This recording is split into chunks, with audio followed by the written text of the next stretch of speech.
Going live now. And if anything, I could just call Boyd and he could talk from the phone too. Okay, you're the boss.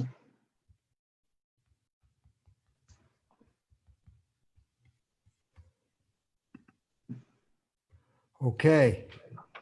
We are live. Sorry for the delay. We're having some technical issues. We have Boyd Ferris and Don Coyhis on here. We're still working to get Boyd going. If anything, we might have him in on our phone. He's got a wonderful story to tell. My name is Virgil Morehead Jr., and I'm the Behavioral Health Director here at Two Feathers Native American Family Services. We are on our virtual Indigenous Speaker Series, and we are here in McKinleyville, California, which is in Humboldt County and on the Wiyot land. So I want to pay honor and respect to the Wiyot people. I also want to let everybody know that's tuning in that Two Feathers as an agency stands in solidarity with those that are fighting for social justice and equity issues in this country.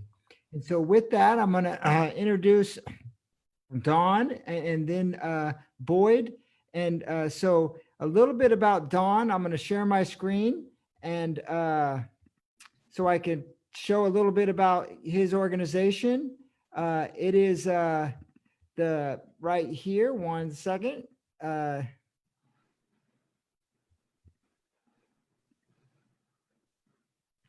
So here is Dawn's organization, White Bison, and a little bit also about him. If those of you that could see the flyer, is that he is Mohican and the president and founder of the White Bison Inc., an American Indian nonprofit. With over 26 years, Dawn has developed a series of culturally based programs to address recovery and treatment, youth and prevention and treatment and programs for healthy families. And Boyd, who's also going to be joining us, is the Behavioral Health Director at Kamau Medical Center. Mr. Ferris is a Hoopa tribal member and is very involved in his local ceremonies. He has a master's degree in social work from Humboldt State. So welcome, Boyd. And since we're having a little technical issues with Boyd, we'll start with you, Don. Welcome. All right. Well, thank you for having me. And every once in a while, Zoom does this to us. But we're just roll with the flow, get it going. It always works out, though. Not to worry, I don't think. Yep. Yep. It could be. If anything, we'll have Boyd on the phone. And so.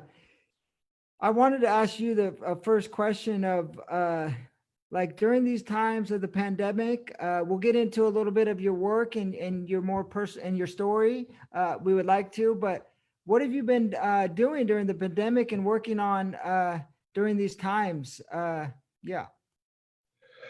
Well, what happened to most people, we do a lot of training typically, but that all shut down.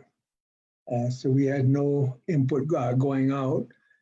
And then, so what we found was we started to get requests from people. One was they wanted to know, could we go to meetings? Is there any Sobriety meetings around? So we had some and we started a series of them. So we made them in the morning, afternoon, etc. All through the weekend. So we were responding to that. The other thing we got a lot of requests for was the virus hit some places so strong that they were not able to get masks.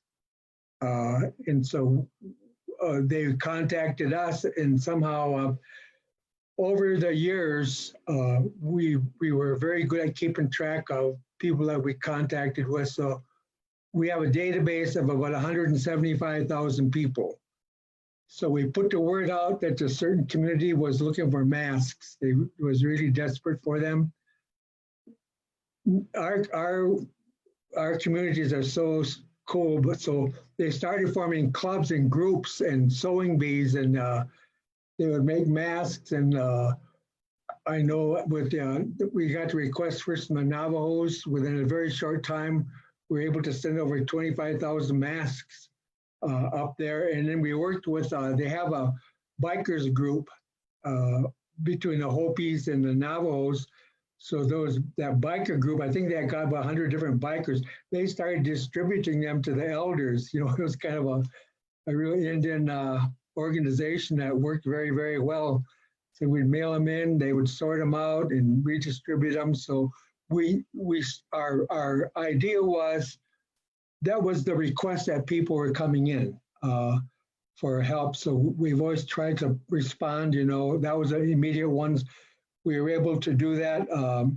Then of course we had to go working remotely because of the laws that they were guiding around. But we could do that very easily. This technology allows us to, you know, to work. So we actually, in some days, are more productive, all of us working from at home, you know, staying safe than we was. So we were into the mask business. We had multiple tribes were starting to ask because they just couldn't get material. They couldn't get it from Amazon or different places. So that was our response. Thank you. That sounds like a lot of work. And, you know, it seems like in reading over some of your work and researching you, like you've been busy for many years. And, you know, one article I came across that traveling over 125,000 miles to deliver the message of sobriety. And so, you know, for our audience and for the team that works at Two Feathers, what is that message that you've been delivering on sobriety? Well, we did that mileage, that traveling for 15 years. I traveled over 100,000 miles, just United Airlines alone, not the rest. But what we found out was we have a council of elders that guide us in everything that we do. And so we made 4 journeys across the United States. One of them we ran from Los Angeles to Washington, D.C., and we made a northern trip, and then we made 2 circles east and west of the Mississippi, because we found we have large populations live with the urban Indians. So we didn't want to leave them out, you know, either.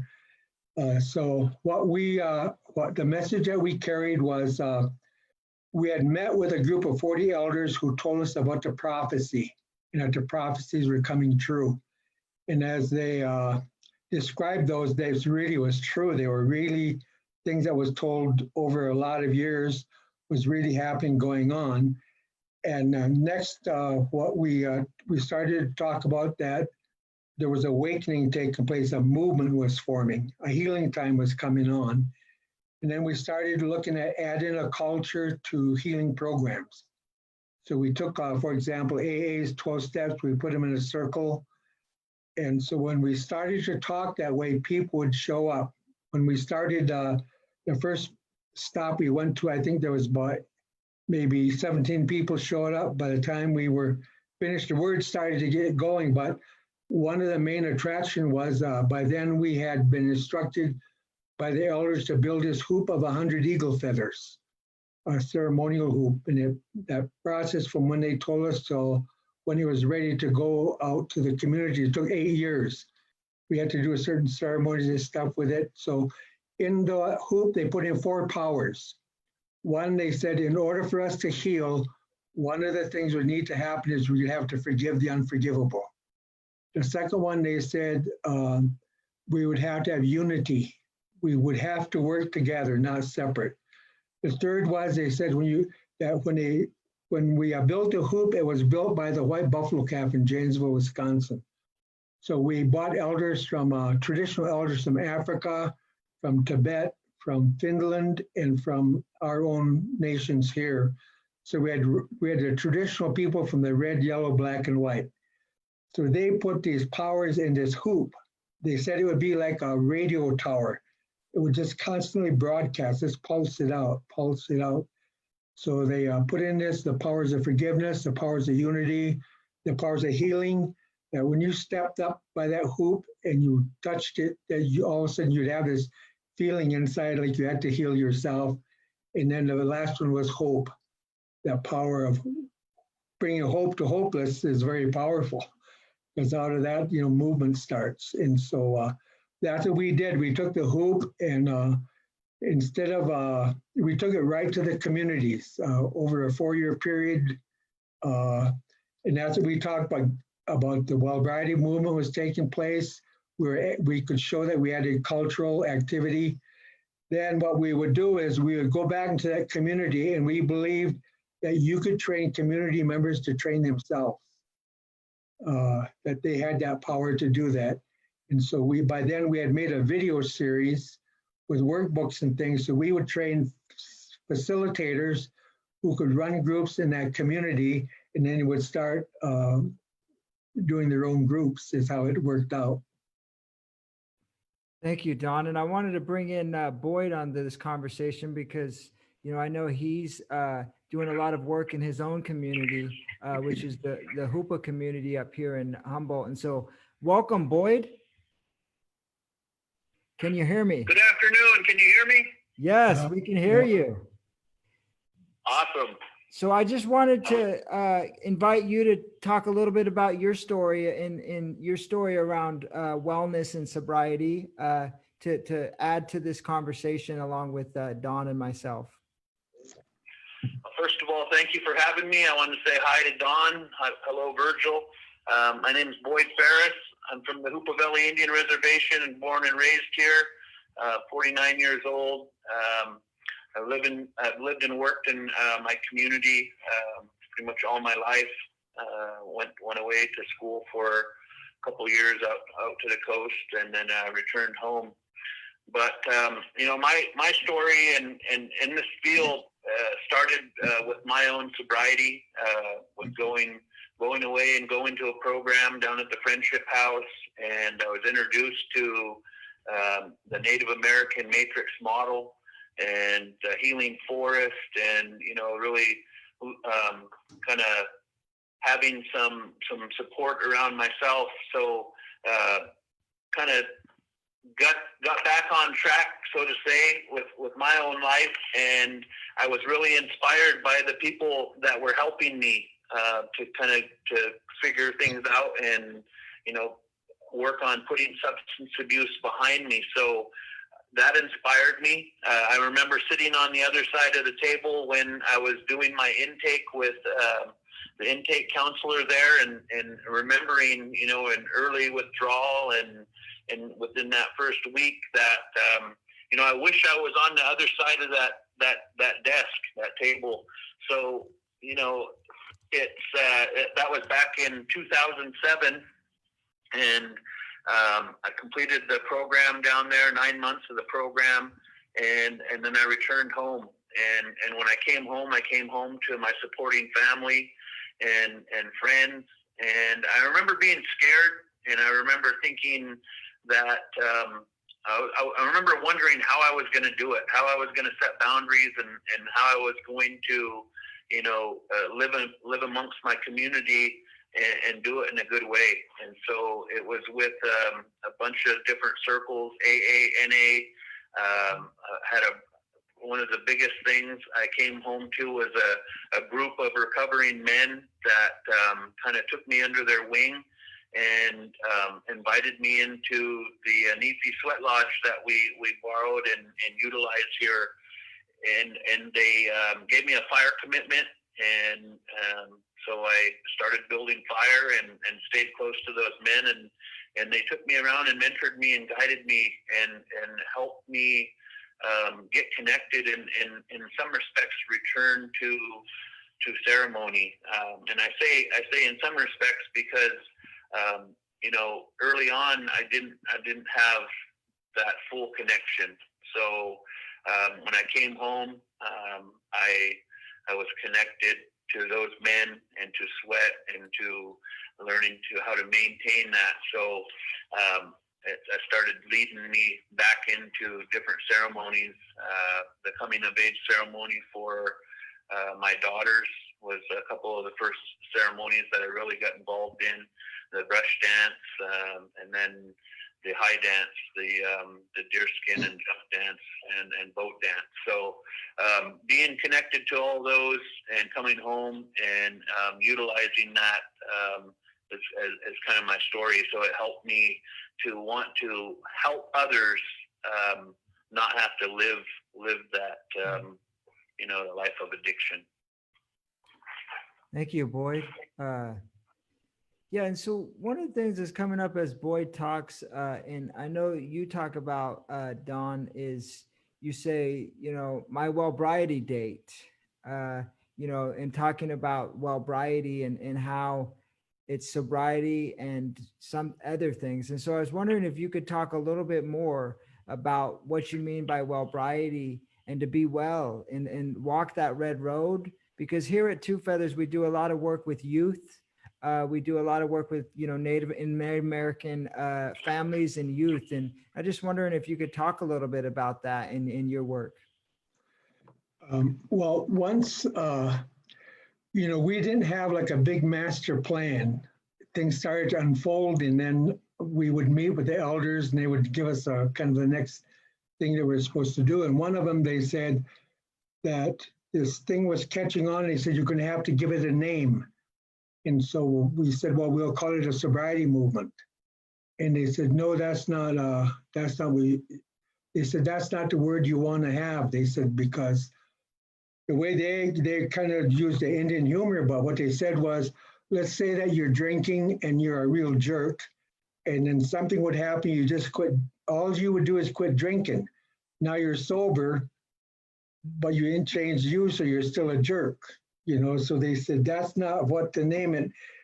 They said, what it's got to be is a name where you're coming back to the natural law, coming back to the earth, coming back to the culture, coming back to the principal laws and values that the Creator gave to us, So they said, that's the names you got to have. And so for 2 days, we tried to find how to name it. And we were working up at the tribe in Maine called Passamaquoddy. And so we had a circle going there. And out of that circle is where the name, one of the elders said, in our language, this is how that name is. And so we would try to translate it into English. And he said, no, that's not it. And so finally, we had to invent a word. We said, well, how about Wellbriety? And he said, that's it. So he said, it's a holistic approach to heal emotionally, mentally, physically, spiritually. That's one of the guiding principles. Come back to the natural law, to understand it that way. And so it was a different approach than sobriety. You could see it included the wellness part of the sobriety too. And we hadn't thought about it, in that way. And so then eventually it got called, the Red Road, also. But that was how the Wellbriety name got formed. It actually come out of a language. We had to invent the word to make it be the way it was supposed to be. So then we introduce ourselves in that way for this reason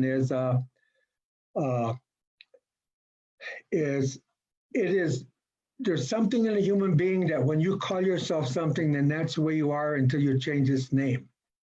And so what we were using under the elders' guidance is, I'd say, my name's Don, I'm alcoholic.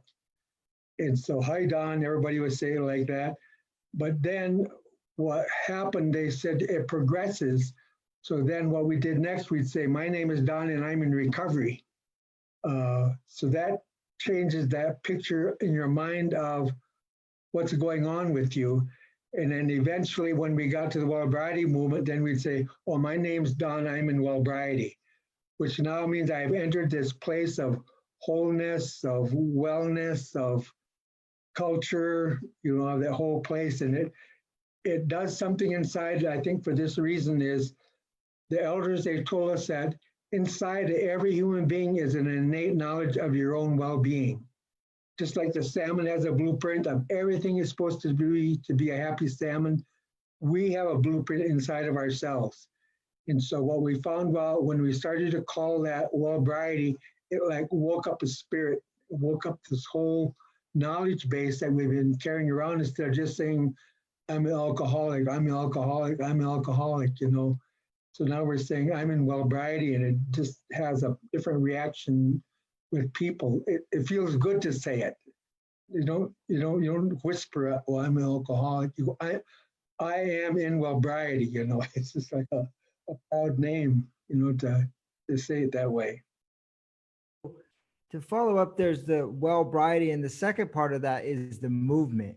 And I think and I think maybe we can get to both you and Boyd to talk about how we help the movement of promoting well-briety. And so I know you have the fire starters, and I'm just wondering what you found helpful to sort of change or improve the culture around sobriety and wellness and well-briety in the communities that you've worked in, Don, because I know, sometimes you would go into some Native communities and there would be rates of alcohol abuse at like 85%.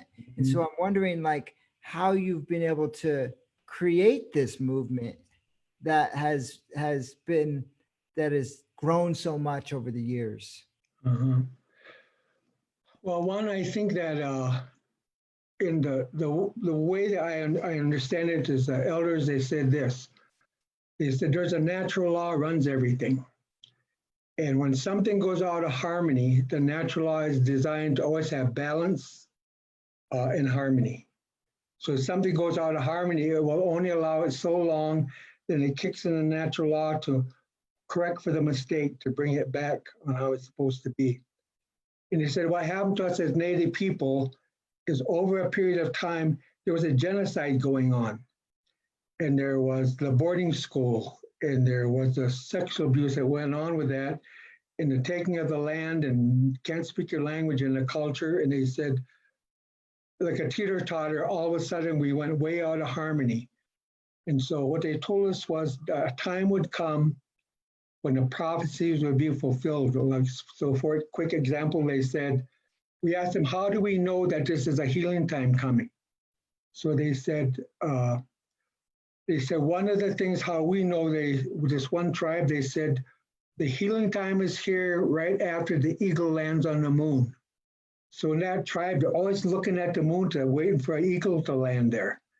And so, but it never happened, but that story is handed down generation to generation. Well, I worked for NASA from Apollo 6 to Apollo 13, down in Florida, and I was working with a contractor out on the ship and really involved in that. Well, when they put the man on the moon, they put 12 eagle feathers on that lunar module. And so when it left the Cape, it went up and it circled the moon, and then it landed. And then the first words ever spoken from the moon, it said, the eagle has landed. So in that tribe, they went, oh man, it's true what the old people said.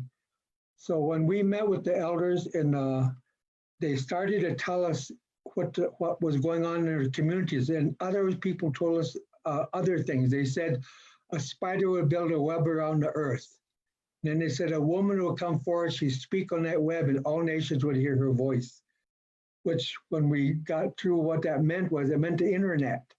That there's a wire would go, this web would go around the whole earth, and then they said a woman would come speak on there, and everybody could hear her. So to answer your question is, I think that we were at a time when the creator and the natural law was correcting what went on, that there was a correction going on. And when that happens, you even have people chosen. People will be people who you wouldn't even think could do the work. So during this time we saw, when Boyd was talking, I was thinking, he was chosen to come back and work in this community. He was this young, it was a long time ago, and is still there, doing the work. But we find across the whole nation, you started to see these people, they just had this feeling inside like they were supposed to go home, like they were supposed to do something. And so that's how we felt, is we didn't know what we were doing, really. We just felt moved. And what we said at first, we said, if they call, we will go. And so we had an old res truck and gassed it up, and the way we would just take off, and make sandwiches on the way is how everything started. But it was a God thing. It was a creator thing all along. You could, right from the very, very beginning, you could not have anybody ever tell you this wasn't a spiritual thing, that was going on. So I think that the motivation, to answer your question there, was it was a timing in the whole universe. The natural law was waking up people it was during the days when Nanakoa was being formed, and we were talking about sexual abuse and things right out in the open in meetings. No one ever heard of anybody, doing things like that. So there was a movement started, and it started with a small circle of people that was in various stages of recovery, and there was professional people of Native people showing up, and we were doing incredible things without any material. We weren't buying no more into the Western culture. We weren't relying only on evidence-based things. We started to rely on cultural-based things. And when you do that, there's something inside of you, it's sort of like the first time you hear a drum, your heart cries. First time you sit at that drum, or the first time you start to learn your language, or you start to, there's this something was going on in the whole universe. That's how I think. So I don't think it was something that we started.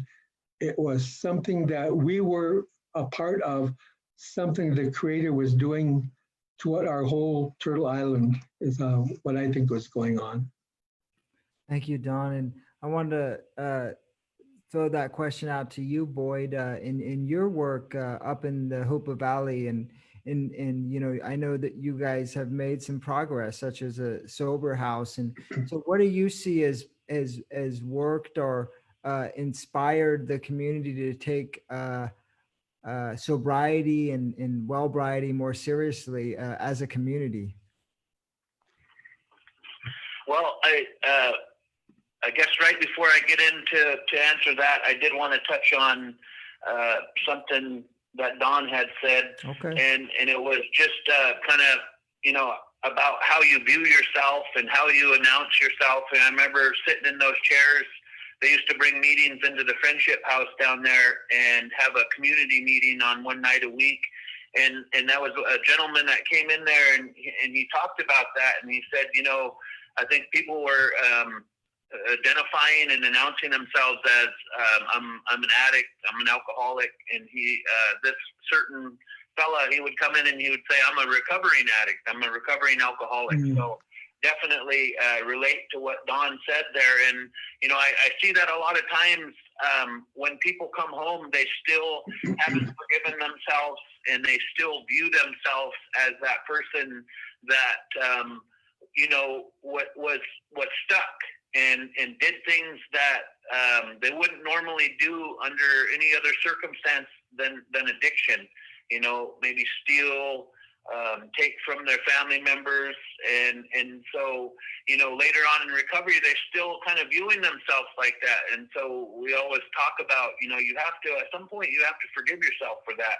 Yeah. And you have to make that amends so that you can move on. So I definitely related to that. And then before I go on to answer that question, Virgil, I think the second thing is, with Don saying that you were chosen, and I heard that from one of my therapists, in early recovery, and she would always say, after we'd have a talk, she would say, you're going to do good things in your community when you go home.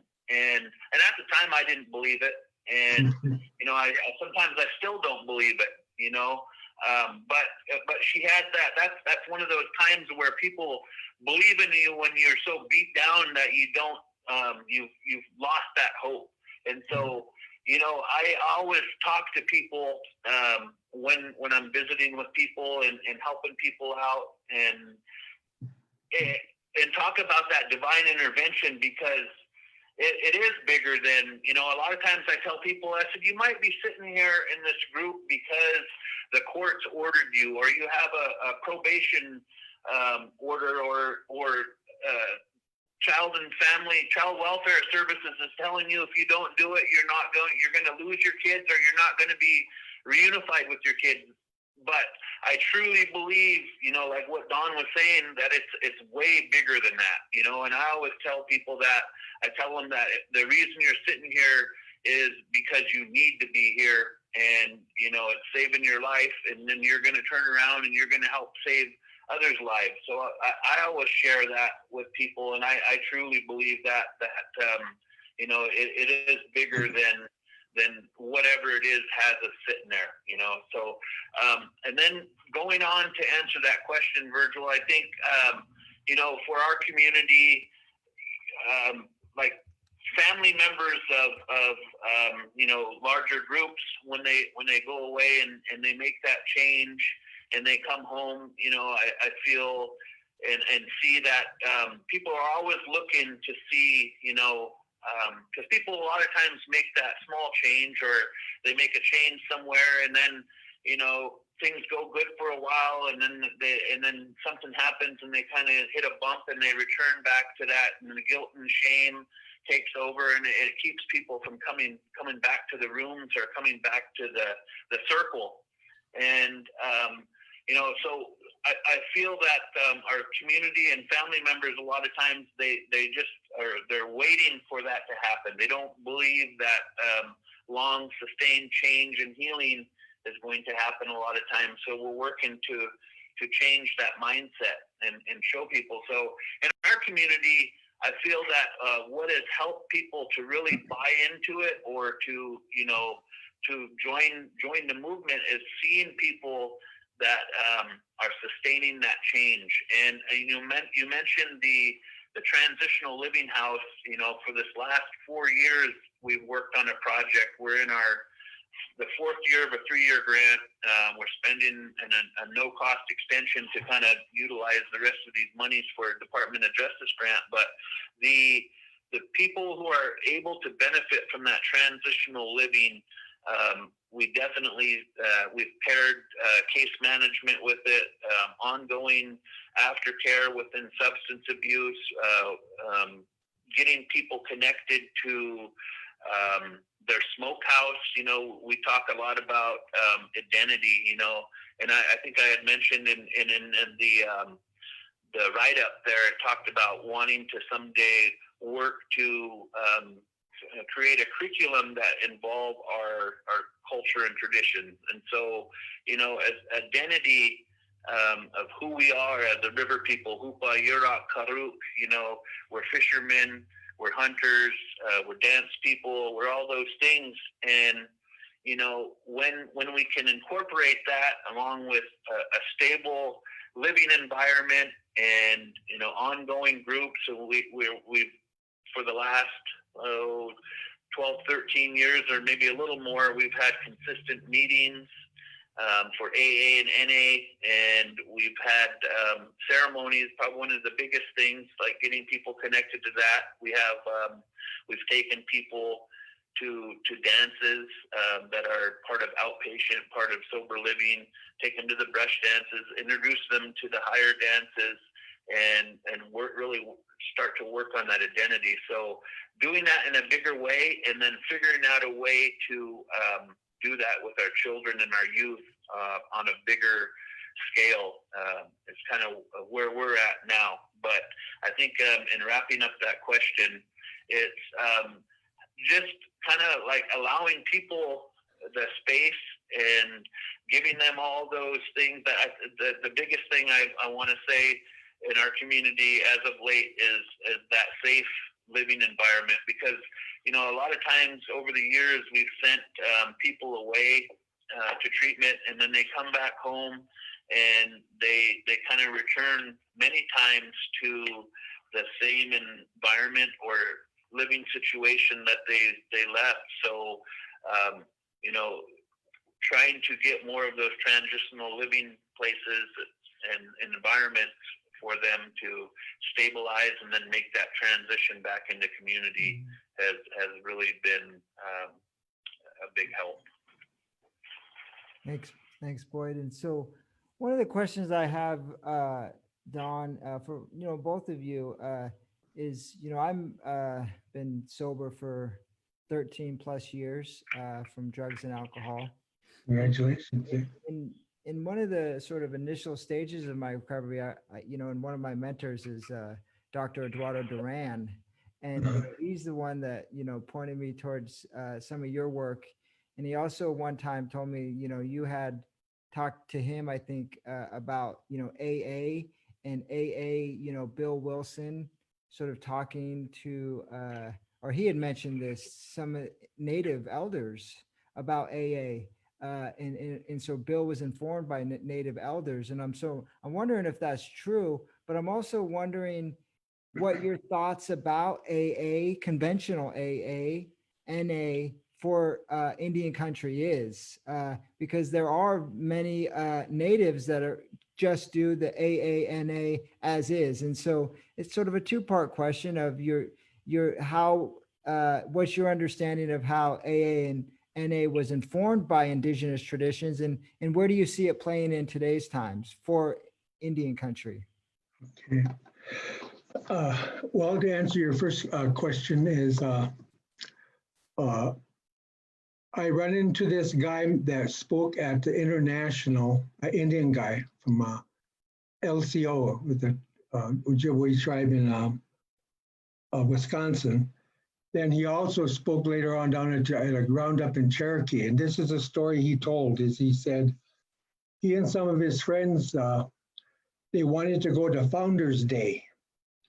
And so they got in their res car and they drove clear down to Founders Day. And they said when he got there, Bill Wilson was standing beside the tombstone of Dr. Bob. And so he said buses were coming in and people were showing up. And he said he stood there. He couldn't believe that he could actually see Bill Wilson. But he said all of a sudden Bill Wilson looked at him and he said, "You're a Native American, aren't you?" And he looked around to the left and the right. He said he couldn't believe Bill Wilson was talking to him. And so he answered back. He said, yeah, he said, "Well, yes, sir." He said, "I am, and I'm a sober one too." He said.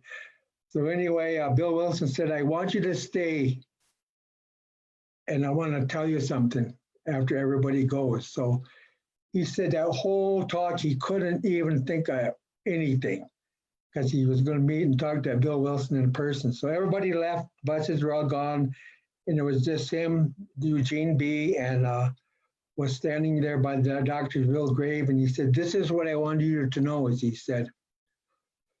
When we put this program together, he said, especially the 12 steps, as he said, we couldn't get it going. He said, we just could not make those things work. And he said, and somebody told us, they said, you need to go talk to the native elders. So he said, we went and we talked to them more than once, but talked to them a series of times. And what they gave us in those 12 steps was a spirituality. Bill Wilson said, we borrowed the native spirituality to put in these 12 steps. And when we did that, they started to work. And I remember the first time I heard that, I got the video, I have the audio clip on our website. It's called wellbrighty.com. Then if you go on there, there's a menu item called Wellbrighty Teachings. Then you go there, you'll see where there's an audio tape. You can actually listen to him to tell a story like I told you, but in his own words of how he met Bill Wilson and those things. So that actually did take place. That there was native influence in the AA's first 12 steps. You know what I thought, boy, that's just really, that's incredible, because maybe that's why. And then one of the things that we found was when we were able to take the steps and put them in a circle, when you put 3 steps in the east, 3 in the south, 3 in the west, 3 in the north.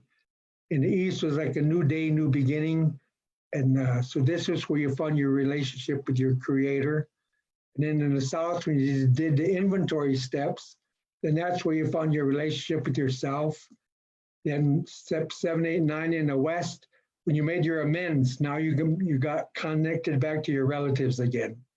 Pay back the money, tell them you're sorry, you stole, and all that kind of stuff. And then 10, 11, 12 is the north. Now you're in harmony with the earth, with the elders' teachings and things like that.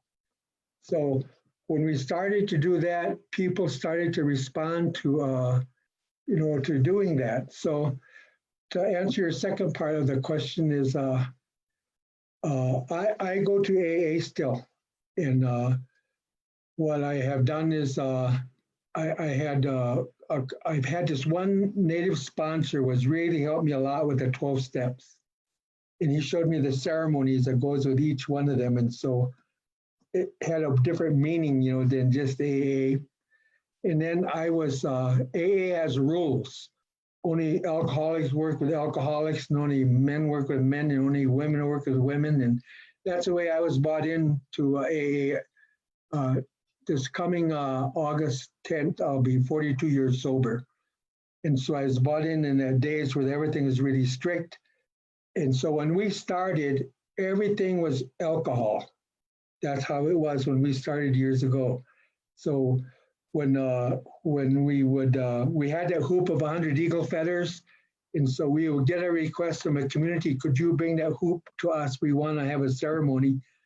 So over a period of years, I've traveled 190,000 miles, putting that hoop in a car and taking off and taking it to the community, telling the story. That's kind of how things got going.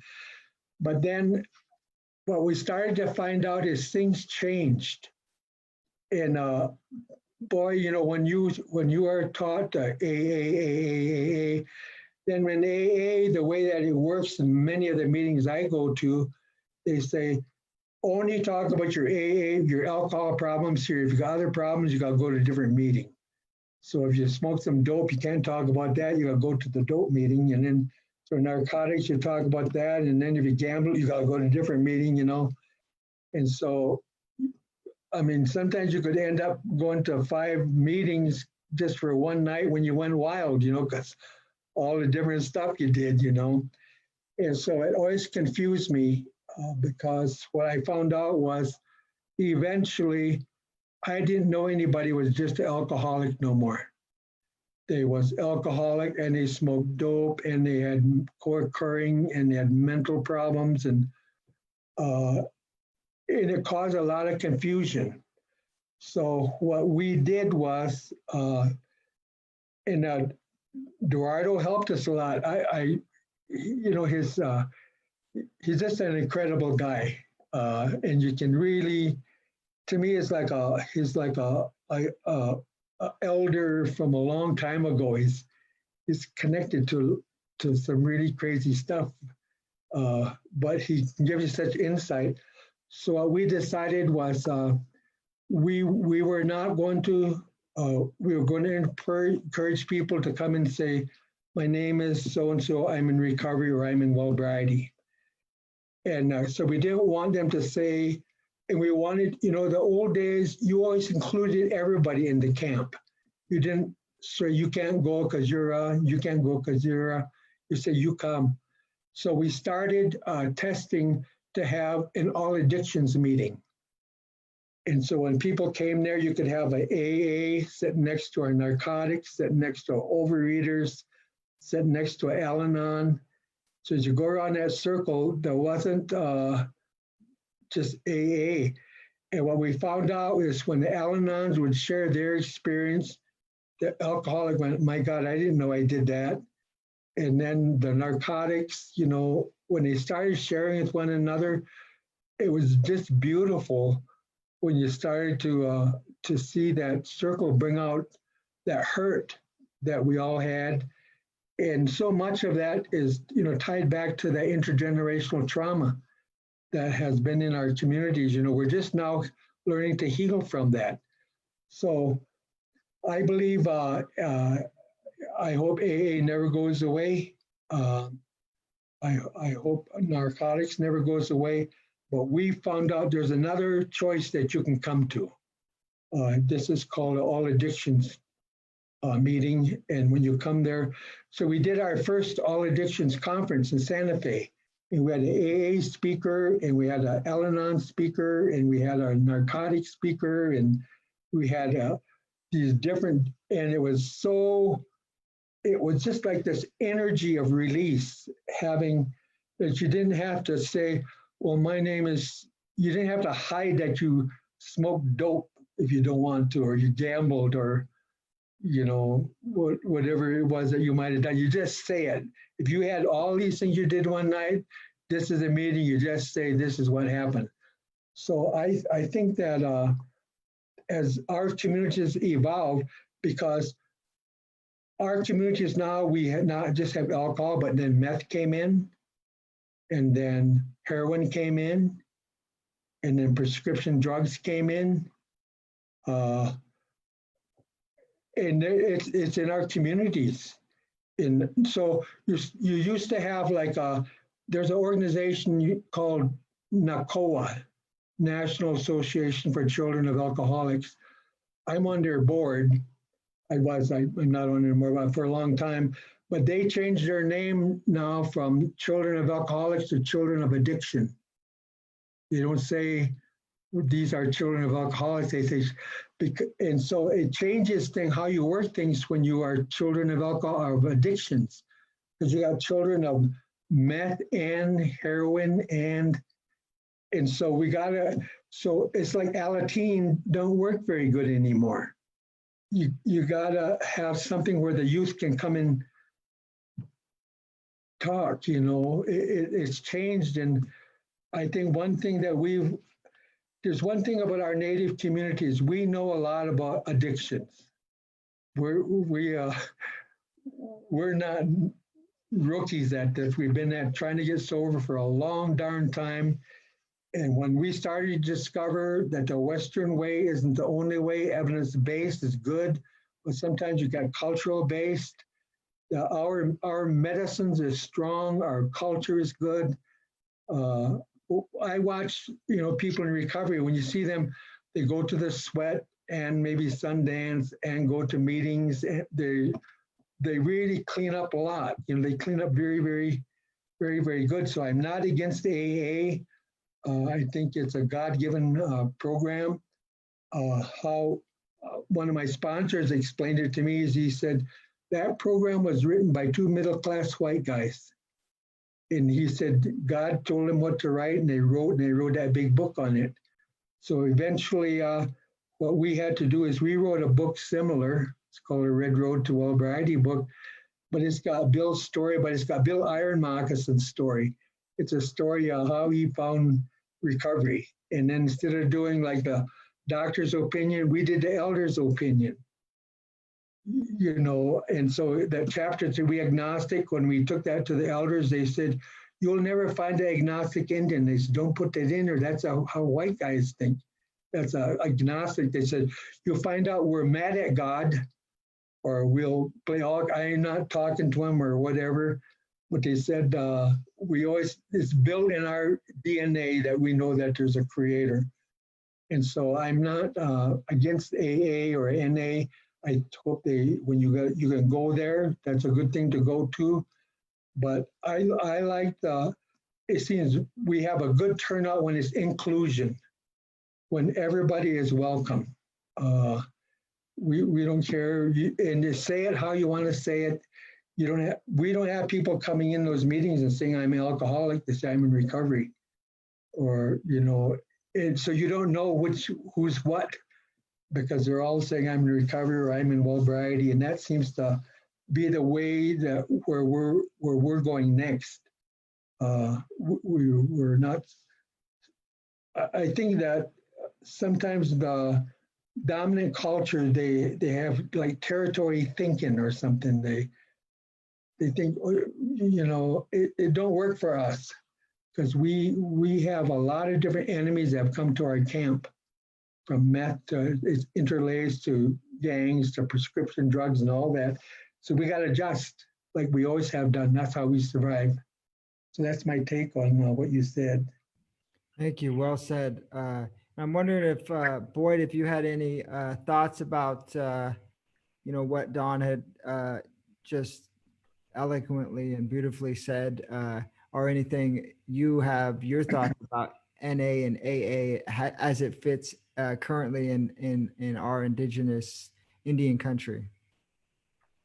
Well, I like what Don had to say about it being influenced by and having native roots.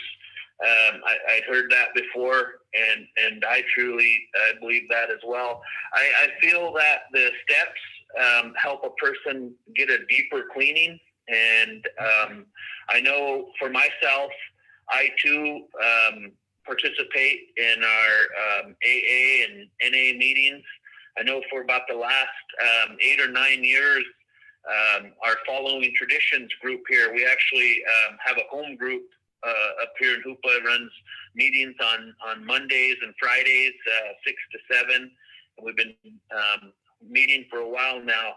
And our group of Following Traditions has attended, they're called TAC conventions in the tri-area cities, so Humboldt, Trinity, Shasta, going over to Ukiah, Reading, Chico, different places over these last years, and participating in those NA conventions.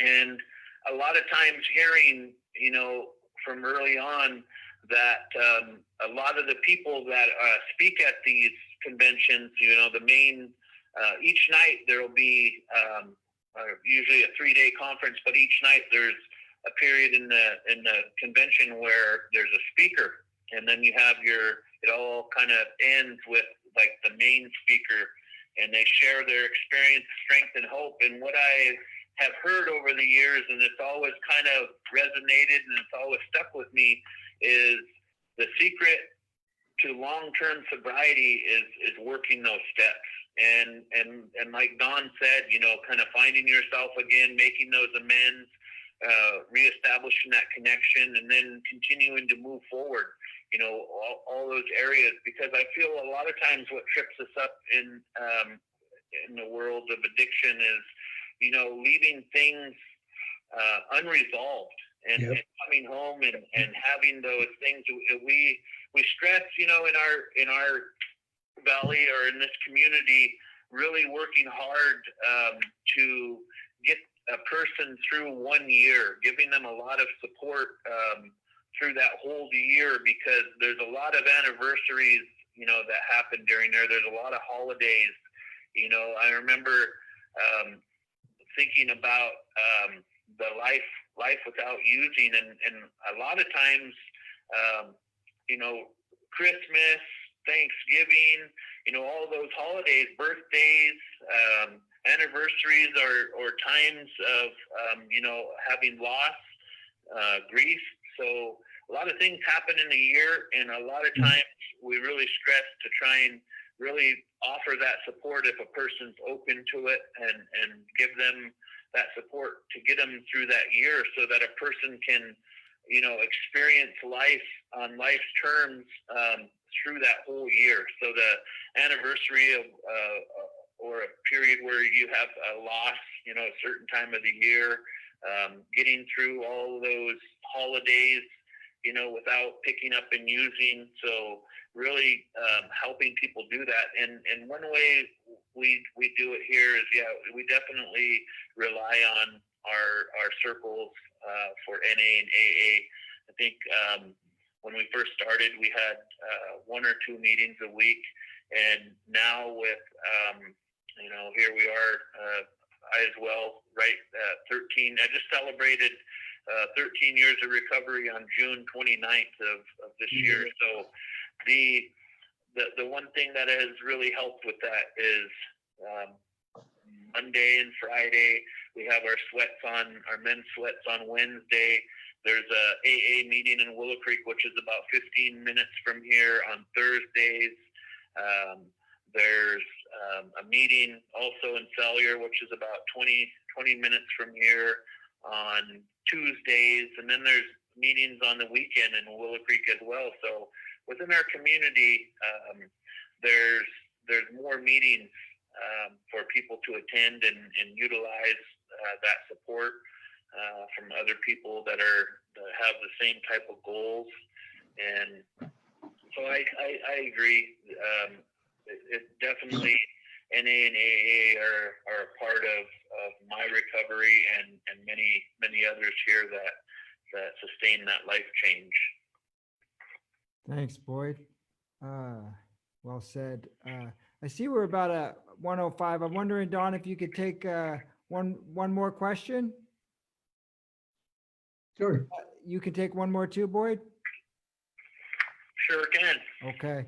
So One of the things that we do here at Two Feathers is, I think, we're a youth serving agency, youth serving Native American primarily and their families. And so I'm wondering, Don, where you see some of your work and the work of Indian country around youth right now at this moment. Any sort of final reflections, thoughts, maybe things that you're hopeful about for our next generation, and what we as a youth serving agency can do to better prepare and develop our youth?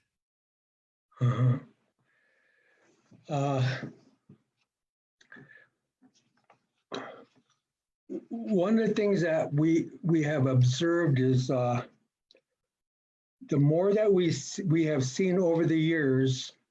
We've been at this 34 years, I think, altogether now. So when I do like an eagle view flyover of that, I see now that there's thousands of us are sober. And of that, there's many, many people that come back to the culture. They've come back to the sweats. They've come back to the dance, powwows. Now we have sober powwows. I was at a powwow in Portland, had 5,000 sober Indians, New Year's Eve. And I never thought I'd ever see that going on, So we're finding that when the youth are brought up to be connected to that culture in the dance and the sweats, we're running into young people. They don't drink no more. They didn't stop. They never started. There was just something the way that they were brought up by their grandparents or uncles or aunties or whatever. But when they brought up around that drum, when they brought up around those objects and sage and things, we used to not see that. And now we're running into, it's not uncommon to see a young person say, well, I've never drank. I never had to do that. So that's, to me, there's hope. What it seems to me is there's the old cultural ways are coming in naturally into the cycle of life, system. But I also think that there is a disconnect between adults and the youth. The parents that are drinking or their adults that are drinking, they're not talking back and forth, and then they're talking among themselves. And then there's a lot of influence around all the internets and all that kind of stuff, So what I think is we don't know a training for youth that will bring them back. So what we find is it's really a systemic problem. It's like a forest. I don't know if you're familiar with the healing forest concept, where you got those forests and you got the little trees in there, and then below there's anger, guilt, shame, and fear. So it's as we clean up that root system, this is what helps the youth. So way down deep in that forest, that is where the intergenerational trauma lies. And so what we didn't know, Duran is one of the first guys that really helped us. Him and that Lakota woman. Braveheart? Yeah. Maria. They helped us to see that this trauma was connected to our social issues. When we first started, we didn't know that. Once we changed all of our training to include that forest deep down in there, that's when we started having success of people getting sober. We didn't know that was connected. So we had to develop training, and then we had the elders help us bring ceremonies and things like that back with it. Then about 8 years ago, we learned that this trauma is actually transferred in a layer of the DNA from one generation to the next.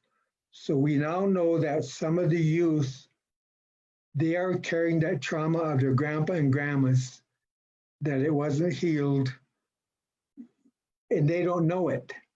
So if you take a look at their behavior and you're looking at healing them, if you don't handle the intergenerational trauma, you're not going to fix them to get that erased. So that has to be handled, this boarding school trauma.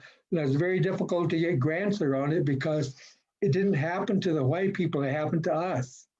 That what happened to us is this, what we're carrying around is unbelievable. And it happened in Hoopa country. And I mean, look at California, for example, the government put a bounty on the Indians out there.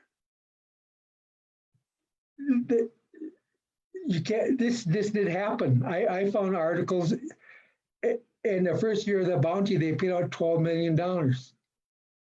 That trauma is in the kids too. So in order to heal that up, we got to take a look at it that way. So I think one is there got to be,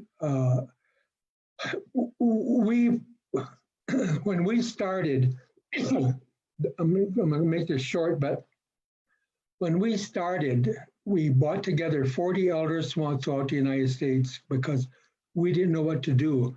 My background training was all in corporate. It was organizational development, and I was trained very well, and I was really good at that corporate stuff. But when I bought that corporate stuff going into Indian country, none of it worked. None of it. I thought I was just going to go into Indian country and kick butt because I knew how to change everything. None of it worked. And so what happened is, first the elders, they said, we're going to give you 4 laws. First law, changes from within. So whatever you do, whatever you teach, you got to show people, this is how you change you. So if it's a youth, you got to say, this is how you change you. If it's the mom and dad, this is how you change you. If it's the second law was, in order for development to occur, it must be preceded by a vision. So you have to have a vision. Then the third law was the great learning law. They said, baby, youth, adult, elder, you have to train the whole cycle of life simultaneously. You can't just train one.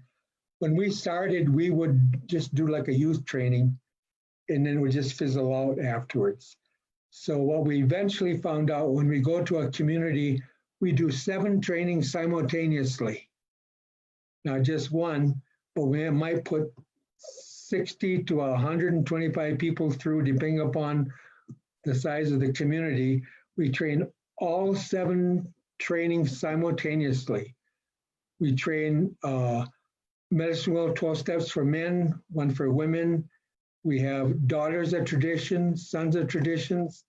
So when we are done, these trainings are interconnected because the youth have to heal themselves, but their parents have to heal themselves.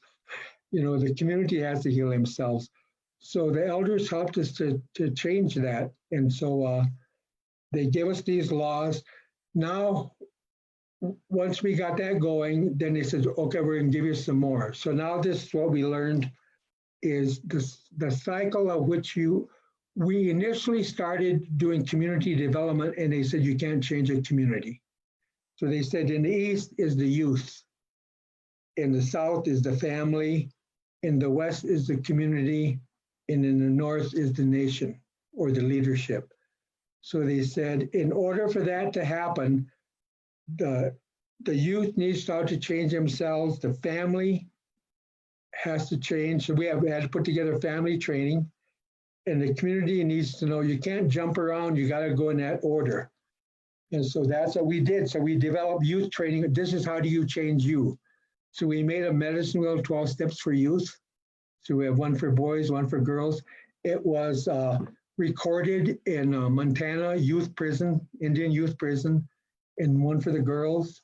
Then we have 1 called Sons and Daughters of Traditions. So that teaches them the culture, but the way that the program is designed is they teach their culture, not ours. It's designed that you bring your elders, your ceremonies, your ways in on it like that. Then we have a Mending Broken Hearts. This is where the youth teaches them to get rid of the trauma. They don't even know they're carrying it around, you know, things like that. Then we have 1 called The Meaning and Purpose to Life. It is something that happened in the puberty ceremonies. that was where they didn't say you're a preteen or nothing. When they had that ceremony, they said, now you are a man. And so it used to explain this is what it means to be a man. So that was how we developed the meaning and purpose to life, was out of the puberty ceremonies. We had so much help from the elders helping us design this and get things that we didn't know. It wasn't on Google or nothing like that. You know, I come from those old people that were, that were helping us. So it is possible to do the youth. I think the youth want to learn too. I think that they want to heal.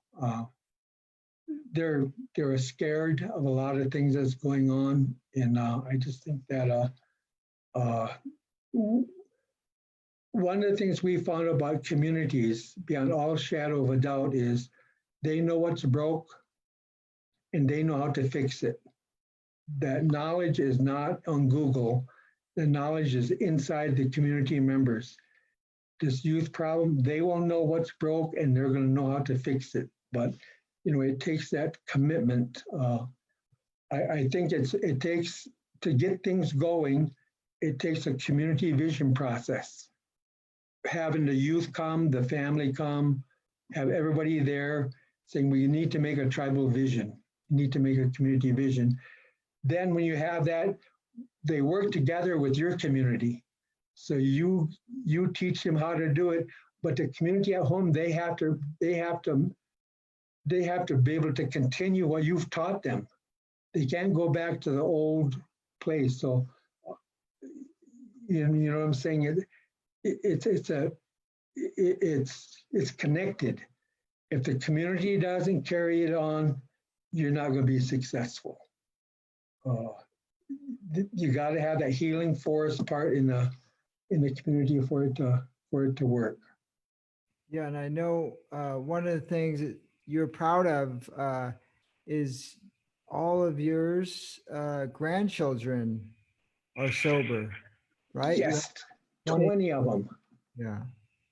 And so it seems, to me that you're really modeling what you're talking about in the sense of going inside of you, and that, I would guess your grandchildren are seeing it, and that's helping with them not having to struggle like you had to with addictions.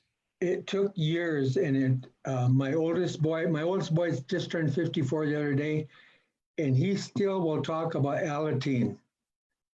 When I was drinking, they took him to Alateen, and to this day, he still talks about he had that place because I wasn't there, so, but it took a lot of different counseling and talking circles and being honest. It took a number of years for us to heal ourselves. I did a lot of damage with my drinking into those kids, and it was really, it was hard. That healing was not easy, but man, the grandbabies, they don't even know about alcoholism. That's not what is there, even with their friends, it's just so cool to watch. I never thought we'd see that, but they're all sober, no drugs, no drinking. So it can be done, and it's a family disease. It takes a whole community to do that. Thank you, Don. And I wanted to turn it over to Boyd, about this question around youth and what makes you hopeful, Boyd, or what you see as important in our community up here in Northwest California to instill in the youth and what you see as hopeful. I have to say I very highly agree with what Don said, and using the protective factors of culture to get the kids connected to early on. I know that through Two Feathers, there's been a lot of good work and workshops. So taking a page from that, and this year, our third year of our Native Connections grant, really hoping to put together a lot of the pairing elders and people, cultural bearers with with youth, having those types of workshops, getting kids out, playing Indian cards, having a lot more youth opportunities for that to happen, getting them connected to the stick games. I was really looking forward to our annual Sovereign's Day celebration this year, where we were going to be hosting the stick games again. Last year, our behavioral health department hosted the stick games, and this year we're really looking to build on that and get those kids down there and to really give them a really quality ran stick tournament this year. So, once this pandemic kind of goes away, the shelter in place, kind of getting kids back down and running around with sticks. Like I said, the Indian cards. I know one thing that the Karuk tribe has always done up there is kind of like a brush dance school, teaching them the protocols and practices for being a brush dancer, participating in that ceremony. The coming of age ceremony has been revitalized for our females and all in this area, Hupa, Yurok, Karuk, and so I think really looking at those types of rites of passage for young men, killing or at least hunting, learning how to hunt, how to fish, being a part of gathering and collecting those things, maybe their sticks or for their tassels, and so getting kids connected. So I wholeheartedly agree with that if you offer those kids that at a young age, it's going to serve them well. I think one thing that I've never really agreed with is for youth, is there was a just say no movement years ago, and I don't feel like that ever really did work well with my generation or with myself, and I see that a lot of times with kids. They're gonna want to experiment and kind of figure that out for themselves. But one thing that we want to really get revived this year too is, if school ever starts up again, is getting back into the school and starting to educate those kids in 3rd through 5th grade, and really teaching them about the science, the brain stuff with the disease of addiction, with smoking, with drinking, with that, and kind of arming them with all the education around addiction and how that works, so that when that time does come for them, that they'll make a good solid choice based on knowing some of that evidence. So getting back into the schools and starting with those young age groups and providing that prevention for them. We were able to do that for about a little over a year. Started in on the 2nd year, and things the bottom kind of fell out of it, but really getting that restored and getting back to those young kids to provide that education. And then, just like Don said, offering those protective factors. So more programming that provide that culture to those kids. Thank you, Boyd. And so I want to thank you, Boyd, and I want to also give a thank you to Don, and I want to offer you a space to say any last words or anything that we haven't touched on, or any, maybe where we can find you, any last words. Our website is whitebison.org. That will give you access to a whole lot of things, that the organization has done. And then following the movement, it's on wellbriety.com. That's more Wellbriety movement related things. So I'll just kind of close with this is we know that white bison is not going to go back to where it was with this pandemic that's going on. So we have been spending a lot of time taking a look at how can we design what we are doing to be the best use, for the communities to help things grow and go in the future. And so one of the things we would like to, we're going to be announcing maybe by end of August, is we're going to have a Sobriety Technical Assistance Center. We're adding a whole different idea of providing services to communities. So, for example, there's a lot of people are using a Red Road to Sobriety book, or we're writing now one for youth. And the thing that we would like to get is we'd like to get some youth recovery stories.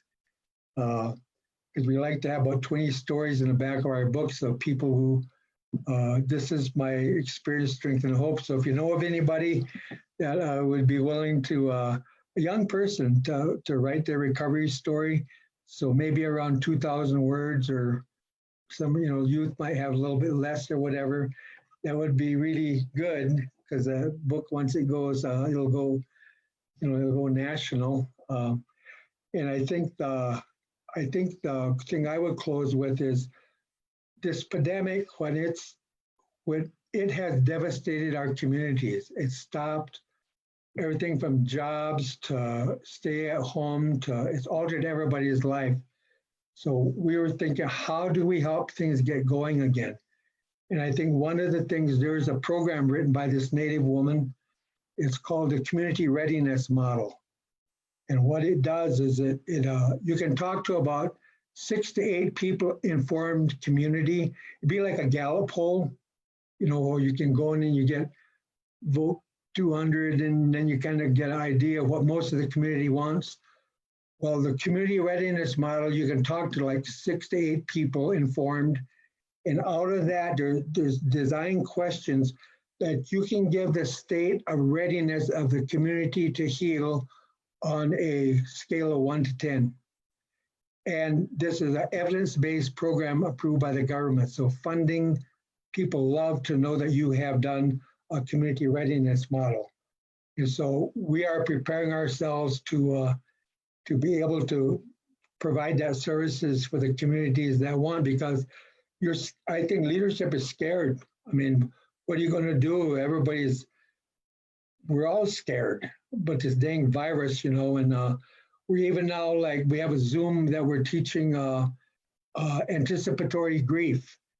That is, I mean, it's just like myself. I call my kids all the time because I'm too scared that one of them is going to get it, and I'm anticipating them. So checking up on them and bossing them around and threatening them and everything else, to make sure they stay safe. And so then the second part is that once that readiness model is known, I think we have a community visioning process. You come to a community, it takes 1 day to do a thing called mind mapping. So we do a big community mind map. We can take up to from 50 to 200-300 people. We can process the community. We pull out of the community their ideas of what's broke and what do you think are the fixes. We're able to do that. Then out of that, we make them a community book, a vision book. So one of the things the Technical Assistance Center is willing to do is to start that process. So there's community leadership, doesn't know what to do. And then the last thing I would like to mention is we are now training recovery activists.